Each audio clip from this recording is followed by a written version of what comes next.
So this is my fresh marinara recipe. We've got most of our ingredients right here, and the star of the show is going to be tomatoes. So I've got one of my basil ice cubes. I'm going to pop that in and let that start to defrost while I throw in 1 onion in my food processor. I love this because in seconds I have a whole onion chopped up.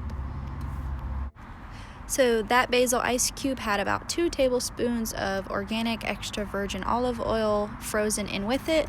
So as that thaws, it'll release the basil. And I'm going to just add in my onion and start to cook it until it is translucent, so a few minutes, and add a teaspoon of salt to the onion, which helps to sweeten it up a little.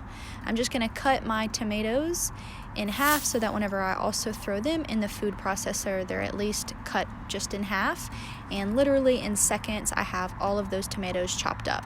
So at the end of the video you will see that this marinara is chunky. That's how I like my sauce. If you wanted yours more pureed, kind of more smooth, you would just continue to process it a little bit. I'm going to add in about 2 cloves of garlic, that is my already prepped garlic. I have a video on that as well. And then I'm just adding in the tomatoes that we just chopped up. So I'm getting ready to add in some spices. This marinara is so flavorful. It is so much better than the canned. I really hope you try it. You'll love it. I've got some crushed red pepper. And if you don't like something that I'm putting in, definitely don't put that in. And if you want a little bit more of oregano or crushed red pepper, then put more. These are just kind of basic measurements. So getting ready to add in parsley and some of your foundational sauce herbs. I do have fresh parsley, but I just use the bottled kind for this recipe. And you're gonna cover it and cook it for 10 minutes. Covering it is really gonna help keep the steam in and cook the tomatoes. So I added 2 tablespoons of sugar. It's not to make it sweet, but it's just to cut some of the acidity in the sauce.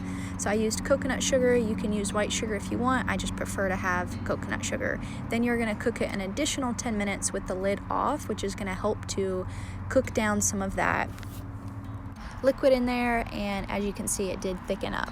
So I'm getting ready to transfer this into a mason jar. You definitely want an airtight container.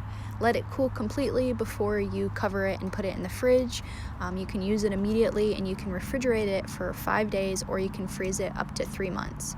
So I paired this with some amazing pasta. You'll see a picture at the end, and it's brown rice pasta, which is a lot better than especially gluten pasta or even whole wheat pasta. So I love it. It's also from Trader Joe's.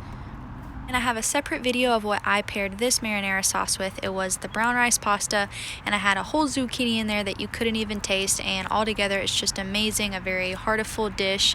And this sauce is so aromatic. It tastes so good, so much better than anything you would get out of a can, and of course we don't have the added sugars or the preservatives. So y'all try it. You will definitely be happy with the final result. Let me know how it goes, and subscribe for more healthy dishes and recipes.